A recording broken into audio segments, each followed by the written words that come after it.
The House of Mystery presents Inside Writing, the radio show where authors discuss their writing process in all genres.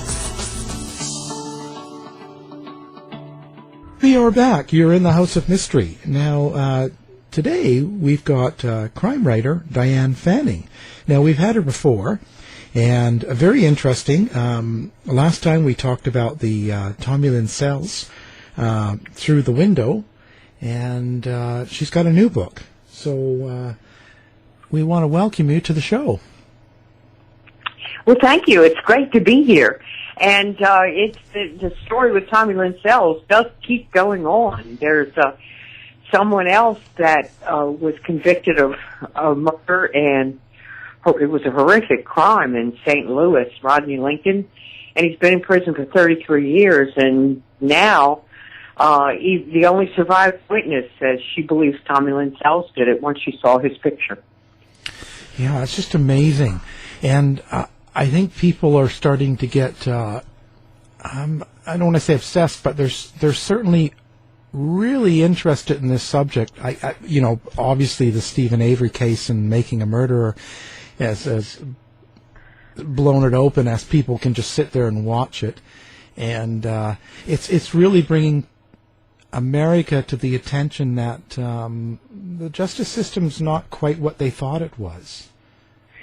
Well, it's a system created by people and implemented by people. And the bottom line is we're not perfect.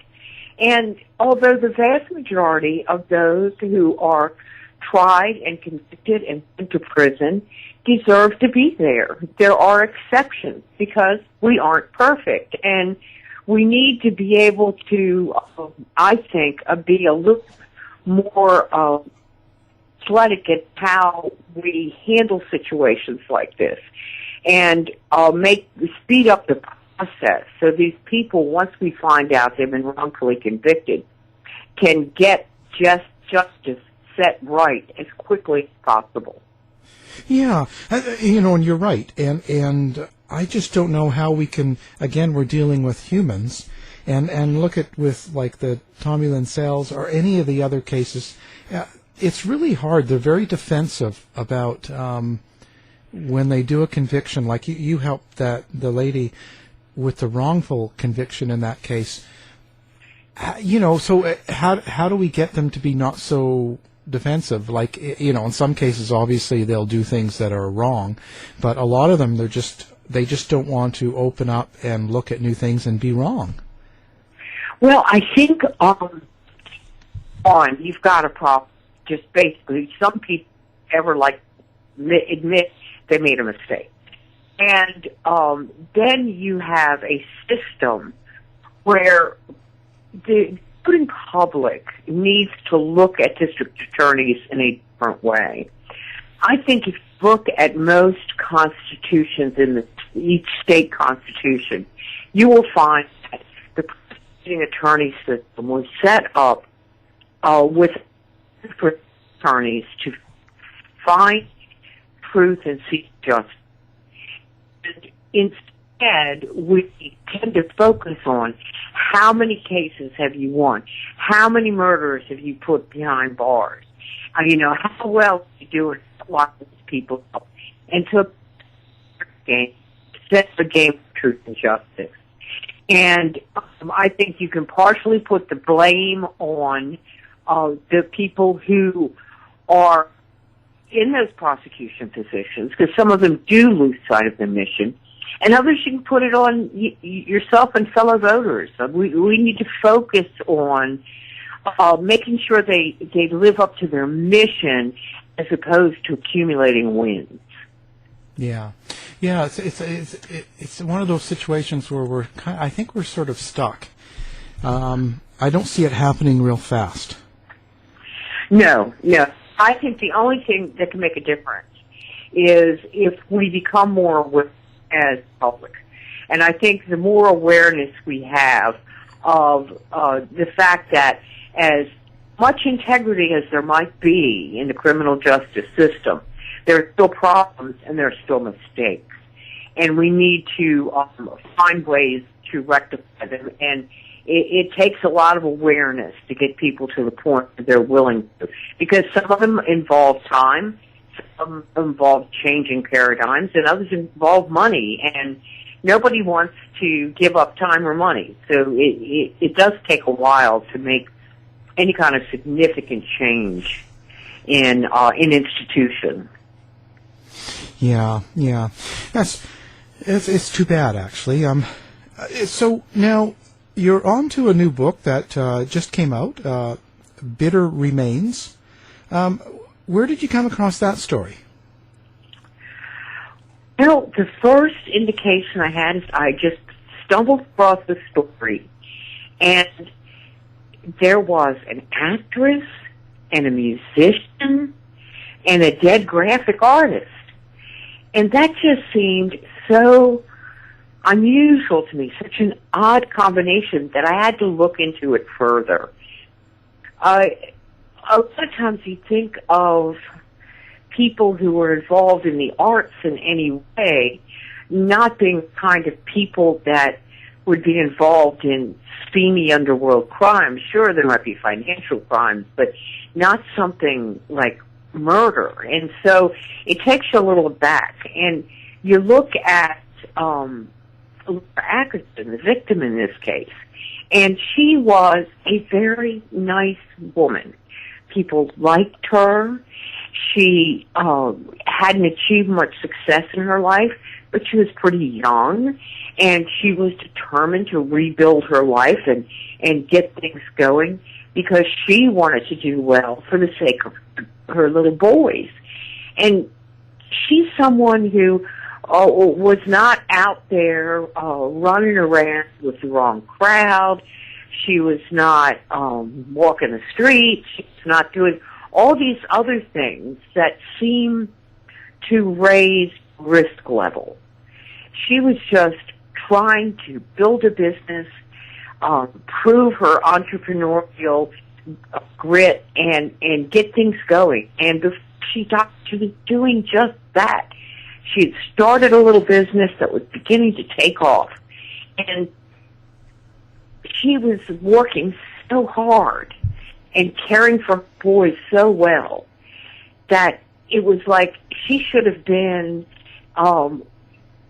used for the label of motherhood. You know, boom, there she was doing everything she could as a strong woman, as a mother and as an entrepreneur.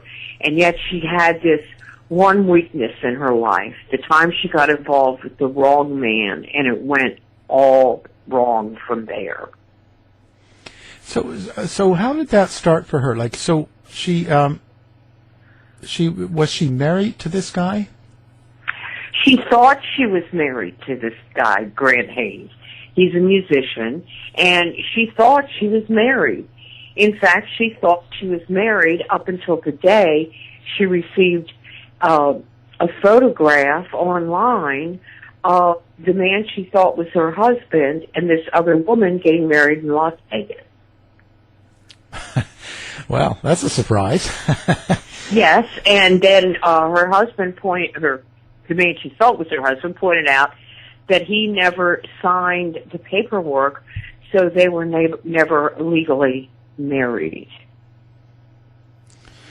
So how did he get away with not signing it? Like, how would you not? I don't know, but he is slick. That is one thing he definitely is, very slick, and he managed to pull that off. Wow.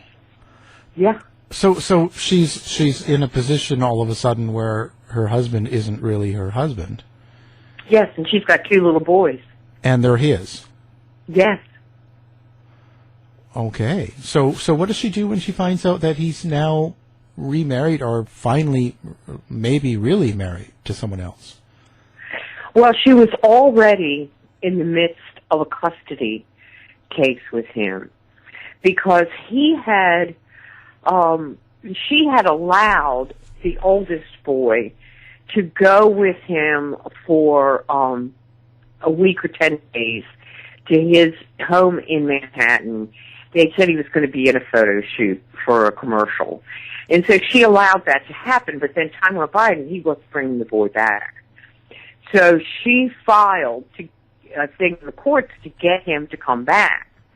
Well, when he got mad when he heard that, and he went and did a hearing before a judge without her present, without her being aware of it, for an emergency custody hearing. And he told lies about her, and he disparaged her character, and he said she was using drugs, and said she was doing online prostitution, and he got an emergency custody order, and missing the boy's sick. So he got this, and he already had the older boy with a little tiny boy, 18 months old, who has frankly not hardly seen his father at all in his whole life.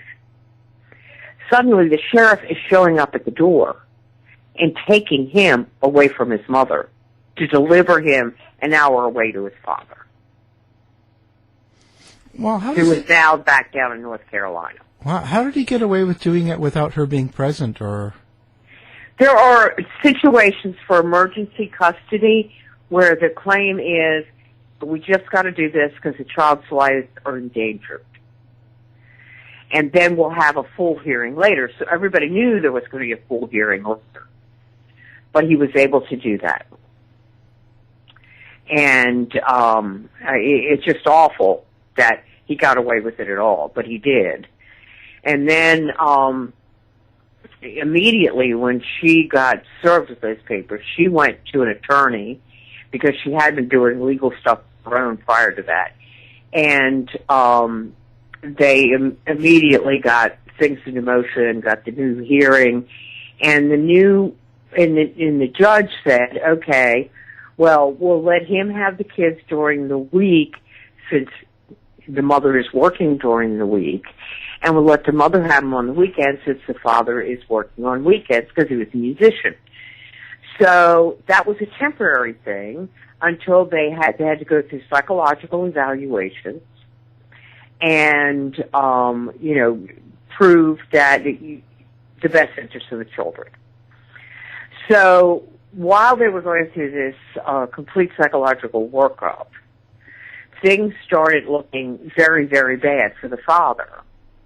In fact, and the report came out in May 2011, it basically was saying that, yes, the mother had some things she needed to work on, but they were all personal development kind of things. She should get a mentor to help her with, any issues she was having, somebody she could vent with and could give her some advice.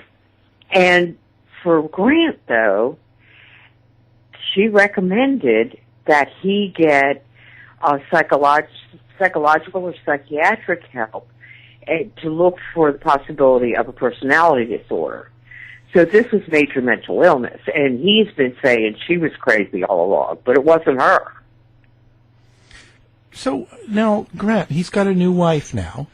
How is she for wanting to take the two kids that were someone else's?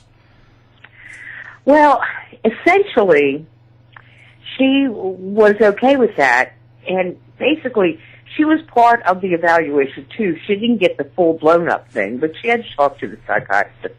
And she, what she wanted to do was basically just, wipe out Laura's existence so that her husband's two boys could be with him and they could travel for his career, and they could travel for fun, and they could just go as they want and not have to worry about anybody having custody. They'd just be their kids. That's what they wanted. They just wanted her to disappear. They didn't think she was important in the boys' lives at all. Wow. And how did he meet the new wife? He met the new wife. He had gone to the Virgin Islands, and he was doing music gigs down there. And at that point, Laura had one son and was making plans to leave him because things just hadn't been going well. He was very controlling. He had fits a temper that seemed psychotic. And she was ready to get out. And then, just before she was ready to make her break, she found out she was pregnant again. And she said, okay, I've got to at least give it one more try. I came from a broken home. I don't want my boys to come from broken homes. So she decided to go down to the Virgin Islands and try to put their relationship back together again. Well, she didn't know it at the time, but he had gone into a art shop and was buying some art supplies because he also did artwork too. And that's where he met the owner of that shop, and she wanted guitar lessons. And so that's how their romance started. Wow. That's quite the story. And so now they've got split custody, and what happens next?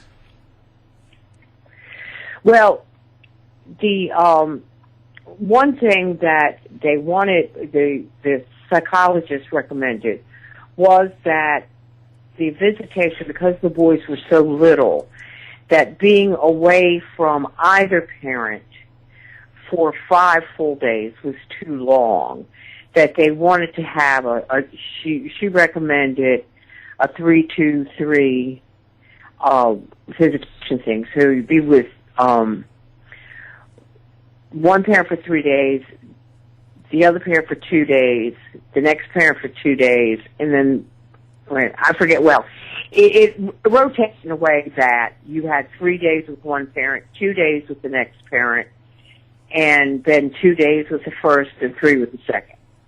You see, so it would either be 3 days or 2 days for each visit, and it was broken down that way. And he didn't want to do that. He clearly didn't want to do that. And so that's when I think the plan started being made.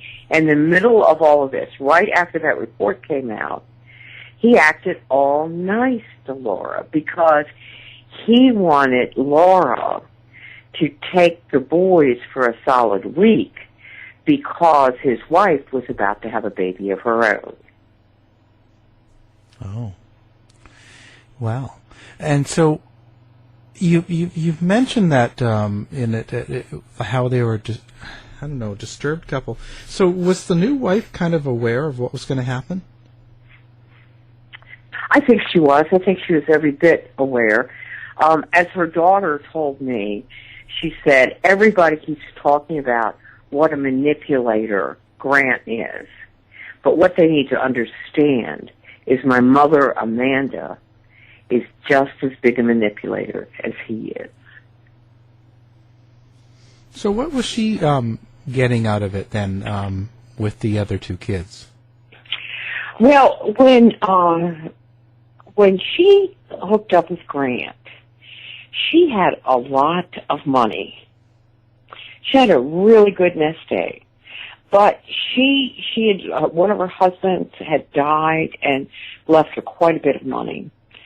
And she and that's how she supported herself when she first went to the islands. And, was able to set up that shop. But Grant kept wanting her to finance different things, like pay for an expensive trip to Hawaii or pay for this kind of artistic adventure and all these different things. And the money he was bringing in was sufficient to pay his bar tabs, but hardly anything else.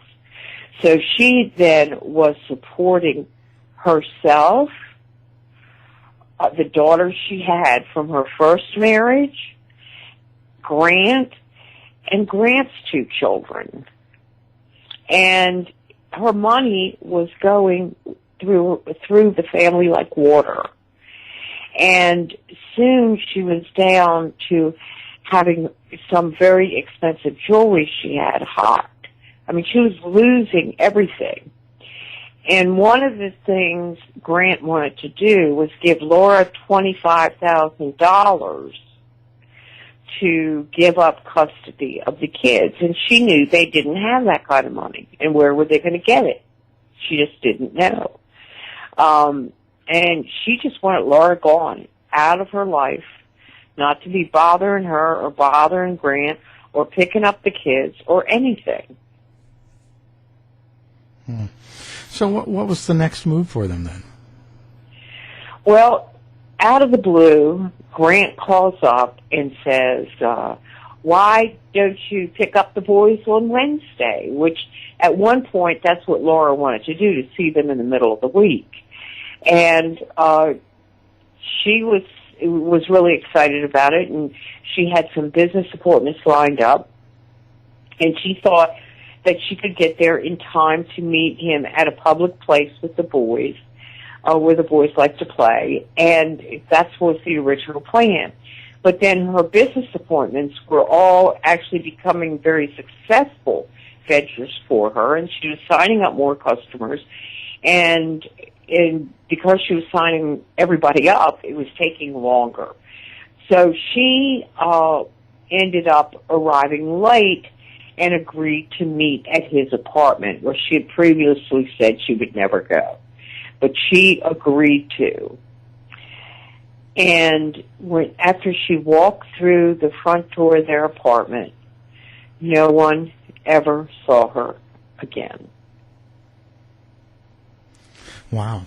And do we ever know what happened to her, or did they find her body? It was a little while before they found their body, because what had happened is she signed a paper giving up custody of the children in exchange for $25,000. Now, one of the things she always did was carry a tape recorder with her. She recorded every interaction she had with Grant or Amanda. She recorded every telephone call they had. And once she recorded them, she would download them onto her computer.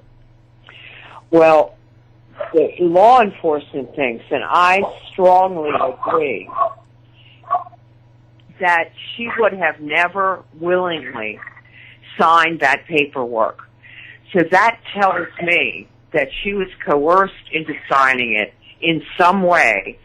And once she signed it and got up to leave, she couldn't help herself. She turned around and taunted them about having it all on her tape recorder to prove what they had done. And I think when she did that, that's when they decided they had to kill her right then and there. Wow. So they were both involved in it then? Yes, and what they did after that was cut her body into pieces, put it in coolers, and transport it from Raleigh, North Carolina to outside of Houston, Texas, and dump the body parts in the creek. Wow. Did you think they had that planned, or? I think that they had a real sloppy plan for getting rid of her. I think that they anticipated that she would be a problem and they were going to have to take some action with her in that way. But I don't think that they had planned it exactly that way that day, because too many of the pieces weren't in place in time. It was that same night that she disappeared in their apartment that he went to Walmart at 2 a.m. to buy the saw to use to cut her up. Oh, so it was kind of after the fact then that he was doing that. Yeah. So now, if she was going to pick up the kids, then did they do this in front of the kids or while the kids were there? There is a strong belief that, based on something Grant said, that the older boy actually saw his mother laying dead on the floor, but he might not have known that she was dead. He saw her on the floor. not getting up. Wow. Well, that must have been hard to cut her up and do these things with the kids. I mean, they must have had to get rid of them somewhere. Yeah, well, they had Amanda's daughter, who was at that point in her early 20s, and she came over, picked up the kids, and took them out to Monkey Joe's and to a park and to a restaurant. And at one point she called back and said, well, can I bring them back now? It's been a couple hours. They're getting bored. And she was told to keep them longer. And so that is, in all likelihood, when they cut up the body. And they probably did it in the hallway bathroom.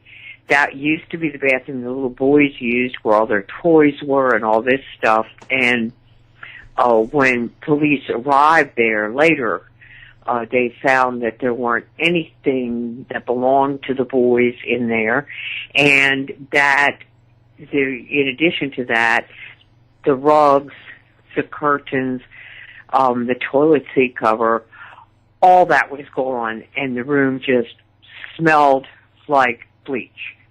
Mm. And do you think the daughter was aware of why she was keeping the kids away? No, she had no idea. No idea at all. She was so devastated afterwards. She felt like her whole life, her mother had turned her whole life into a lie.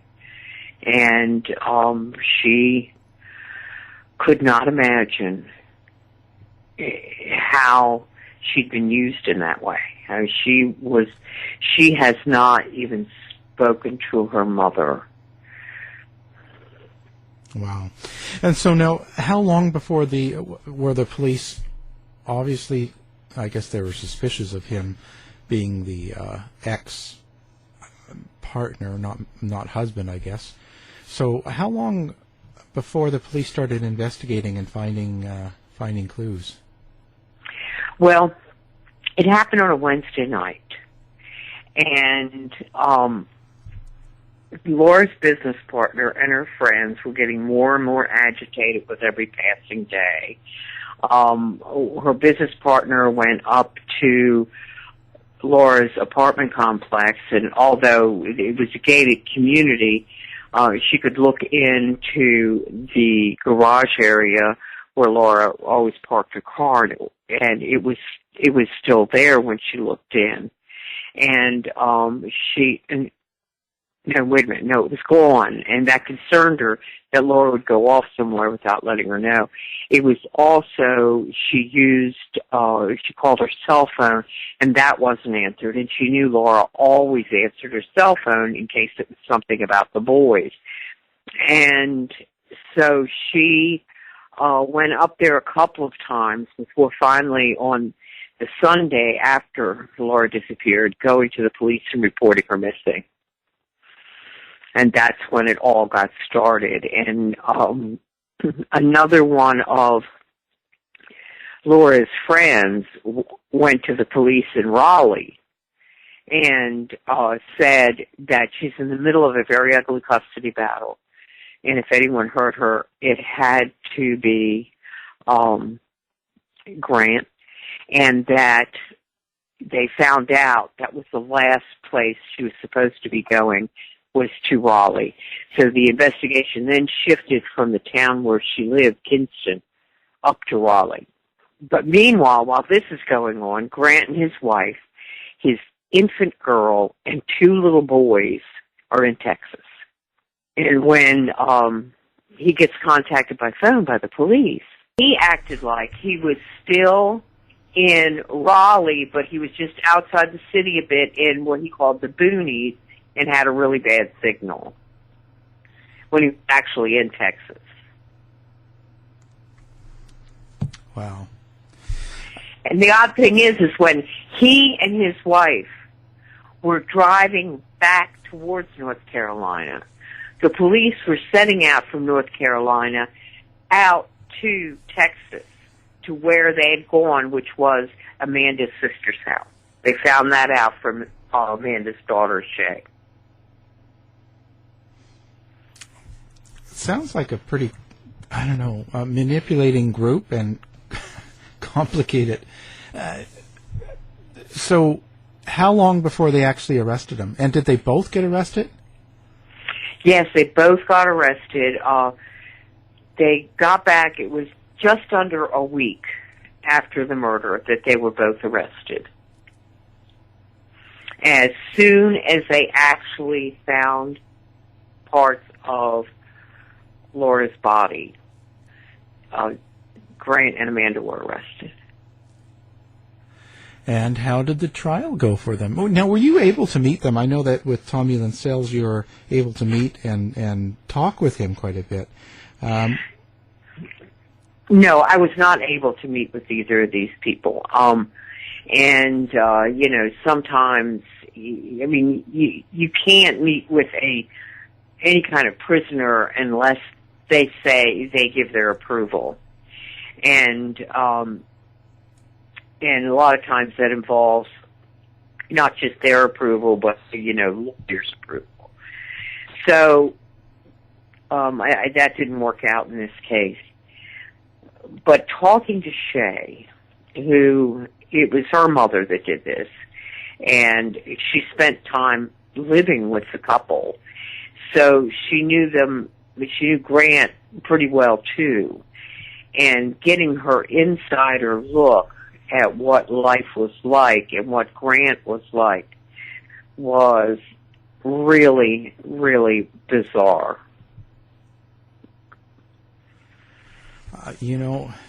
Now, did she suspect of any sort of thing like this, or would she believe that her mother and new stepfather would do this? She had her moment of denial, but it didn't last very long. And we're talking days, and she realized that this was something, she was used to help perpetrate this horrible crime, and she was absolutely appalled. So now, what happened to the two kids of Laura and Grant? Little Grant and Gentle, as well as the grandbaby Lily, all went to live with Grant's parents. So they must be pretty confused over the whole thing because they're pretty young. Yeah, they don't. I don't think that there's any way they can really understand it. The little girl Lily is Shay's half-sister, and she keeps in touch with her, even though she lives out in New Mexico, and Lily's in North Carolina. She flies there and visits with her and keeps in touch, and so that I think is good for her. And but all three of them are going to have serious stuff to deal with as young adults. Yeah, it's pretty devastating. So now I imagine the two of them got convicted then, and are they on death or they have life? Grant was convicted and got life without parole. Amanda, unfortunately, was only convicted of second-degree murder and got about 16 years in prison. Why was she convicted of so much less if she was involved? I think her defense presented a case that she too was Grant's victim, and that she was used and manipulated by him. And she said at trial that she didn't even know Laura was dead until she got in Texas. Now, I'm sorry, but you're in an apartment with a man and a dead body, and you don't know that the body's being cut up? Please, give me a break. Yeah. Well, we've seen it happen before, and I'm sure it'll happen again. Yeah. Yeah. So I personally think she should have gotten a greater sentence, but it's at least she is locked up for now and not being able to interact with the children at all. Wow. I wonder what he would have done in his previous life. Do you think, to be able to kill someone and cut them up and do all that, do you think he had tendencies or done crimes like this before? I don't think he'd committed any crimes like this before, but he was very physically intimidating, and he had drawn a knife on people before. He really had a sense that he was entitled to run the lives of everyone around him. He felt entitled to special treatment in every way. He felt that he was very hung up on the fact that he was not rich and famous as he should be. He really felt that that's how he should be because he had talent. And he had this strange philosophical belief system that the government was going to get him, and that he and these other special people were going to go to a special place, and they were going to be elevated, and he was going to build his dynasty on the backs of his children, and he was going to have 100 children with different mothers. It was too bizarre for words. He was obviously not anywhere near what you would call a normal human being. Wow, that's a pretty weird idea, I guess. And nobody else noticed. Like, does he have any family, like parents, brothers, sisters?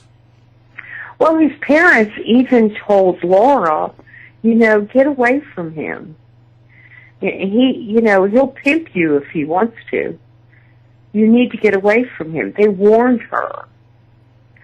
And because she was so much under Grant's thumb and had been mentally manipulated so well, she fell into to his lies about why they would do that to him, and he had so many different stories about his childhood. Some of them were about how perfect and wonderful and blissful and Christian his childhood was. Others were about dysfunction, involved alcoholism, involved sex with his aunts. It was like you didn't know with him where he was getting truth, where he was fabricating, where he was borrowing from someone else's life. It was impossible to form the lines. Really bizarre. Well, another very interesting book, Bitter Remains, written by Diane Fanning. So what do you have? Do you have something planned next? Have you got another book coming out as well? Are you writing something now? Or?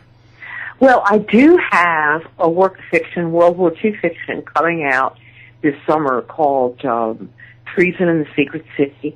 It is a second book in the series that started with Scandal in the Secret City. And I am currently working on a book about the death of Vinnie Viafor in the Hudson River in what his fiancée was a kayaking accident, but which the police have charged that fiancée with first-degree murder. Wow, I guess you'll always keep in business doing true crime. Yeah. It would be nice if there just weren't any more murders to write about, but people keep making them happen. Yeah. It's endless, it seems like. Well, Well, and contact information, let's give that out to people. Okay, I am online at dianefannis.com, and that's where my website is. On Facebook, I have a regular Facebook page. I also have a page called True Crime Books, where it's all about my true crime books and some true crime stories, and where I am currently giving away to a lucky winner their choice of a autographed copy of the book or of the 9 CD set of the audiobook, whichever they prefer. Wow. Wow. Just remember this. So if people listening, DianeFanning.com, and maybe you'll win. Yeah, the contest actually is on the True Crime Books page on Facebook. Okay. And that's when they can enter to win. Wow. Excellent. Well, again, always a pleasure and so much information. Thank you very much for talking to us. It's been my pleasure. It's always nice talking with you, Alan.